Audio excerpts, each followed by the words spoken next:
ಸಿಲ್ಕೋಸ್ already ಬೆಳಿಗ್ಗೆ ನಾನು update ಮಾಡಿದ್ದೆ ದಂಶಿಕಾ ಬರ್ಡೇ ಆಫರ್ ಅಂತ. ಸೊ ಆ ಸ್ಯಾರಿ ಖಾಲಿ ಆಗಿದೆ. ಈಗ ನಾ ಶೋ ಮಾಡ್ತಾರೆ ಸ್ಯಾರಿ ಬಂದು ಸೊ 2 ಸ್ಯಾರಿಗೆ 1600 ಆಗುತ್ತೆ. ಸೊ ಇದಕ್ಕೆ ಕೂಡ ದಂಶಿಕಾ ಸ್ಪೆಷಲ್ ಬರ್ಡೇ ಆಫರ್ ಸ್ಯಾರೀಸ್ ಆಗಿರುತ್ತೆ. ಇದರಲ್ಲಿ ಬಂದು 2 ಬಾರ್ಡರ್ಸ್ ಇದೆ. ಸೊ ಫಸ್ಟ್ ನಾನು ನಿಮಗೆ ಕಲರ್ ಡಿಸೈನ್ ನ ಶೋ ಮಾಡಿಬಿಡ್ತೀನಿ, ಆಮೇಲೆ ಕ್ವಾಂಟಿಟಿ ಆಫ್ ಪೀಸಸ್ ಎಷ್ಟಿದೆ ಅಂತ ನಿಮಗೆ ಶೋ ಮಾಡ್ತೀನಿ ಆಯ್ತಾ. ಬಟ್ ತುಂಬಾ ಚೆನ್ನಾಗಿದೆ, ಸೂಪರ್ ಆಗಿದೆ. ಸೊ ಇದರಲ್ಲಿ ಬಂದು 2 ಬಾರ್ಡರ್ ಬಂದಿದೆ. ಸೊ ಇನ್ನೊಂದೇನೆಂದರೆ ಆಲ್ರೆಡಿ ನಮ್ಮ ಕಮೆಂಟ್ಸ್ನ ನೋಡ್ತಾ ಇದ್ದೆ. ಸೊ ನಿಮ್ಮ ಕಣ್ಮುಂದೆನೇ ಎಷ್ಟು ಪೀಸ್ ಇದೆ ಅಂತ ಪಾರ್ಸಲ್ ಓಪನ್ ಮಾಡಿ ವಿಡಿಯೋ ಅಪ್ಲೋಡ್ ಮಾಡಿದ್ದೀನಿ. ಮ್ಯಾಮ್ ಇವಾಗ ತಾನೇ ಅಪ್ಡೇಟ್ ಮಾಡಿದ್ದೀರಾ, ಆವಾಗಲೇ ಸ್ಟಾಕ್ ಔಟ್ ಅಂತ ಹೇಳ್ತಾ ಇದ್ದಾರೆ. ಸೊ ನಮ್ಗೆ ಯಾರು ರಿಪ್ಲೈ ಮಾಡ್ತಾ ಇಲ್ಲ ಅಂತಂದ್ರು. ಖಂಡಿತವಾಗ್ಲೂ ಇಲ್ಲ. ಸೊ ಸೂಪರ್ ಡೂಪರ್ ನೋಡಿ ಎಷ್ಟು ಚೆನ್ನಾಗಿದೆ, ಸೂಪರ್ ಆಗಿದೆ. ಇದು ಬಂದು 2 ಸ್ಯಾರಿ, 2 ಸ್ಯಾರಿ ತೊಗೊಂಡ್ರೆ 1600 ರೂಪಾಯಿ ಆಗುತ್ತೆ. ಬಟ್ ಸೂಪರ್ ಆಗಿದೆ, ಪ್ರೀಮಿಯಂ ಕ್ವಾಲಿಟಿ. ಸೊ ನೀವು ಕ್ವಾಲಿಟಿನ ಫೀಲ್ ಮಾಡಿದ್ರೆ ಗ್ಯಾರಂಟಿ ಬಂದವ್ರು 5 ಸ್ಯಾರಿ 10 ಸ್ಯಾರಿ ಇಲ್ಲದೆ ಹೋಗಲ್ಲ.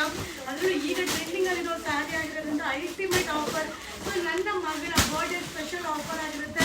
So Damshika offer. ಸೊ ನೀವು ಬಂದು ಕೇಳ್ತಾ ಇರೋದೆ ಸೊ ದಂಶಿಕಾ ಆಫರ್ ಸ್ಯಾರಿನ ಶೋ ಮಾಡಿ ಅಂತಾನೆ. ಸೊ ಈಗ ಜಸ್ಟ್ ಈಗ ಪಾರ್ಸಲ್ ಓಪನ್ ಮಾಡಿದ್ವಿ, ಅದು ಖಾಲಿ ಆಯ್ತಲ್ಲ, ಸರಿ ಆಯಿತು. ಇನ್ನು ತುಂಬ ಜನ ಕೇಳ್ತಾ ಇದ್ದಾರೆ, ಅವ್ರು ಇಲ್ಲ ಅಂತ ಹೇಳ್ಬಾರ್ದು ಅಂತ. ಸೊ ಇದನ್ನು ಕೂಡ ಆಫರಲ್ಲಿ ಅಪ್ಡೇಟ್ ಮಾಡ್ತಾ ಇದ್ದೀನಿ. ಸೂಪರ್ ಆಗಿದೆ. 2 ಸ್ಯಾರಿ 1600, 2 ಸ್ಯಾರಿ ತೊಗೊಂಡ್ರೆ 1600 ರೂಪಾಯಿ.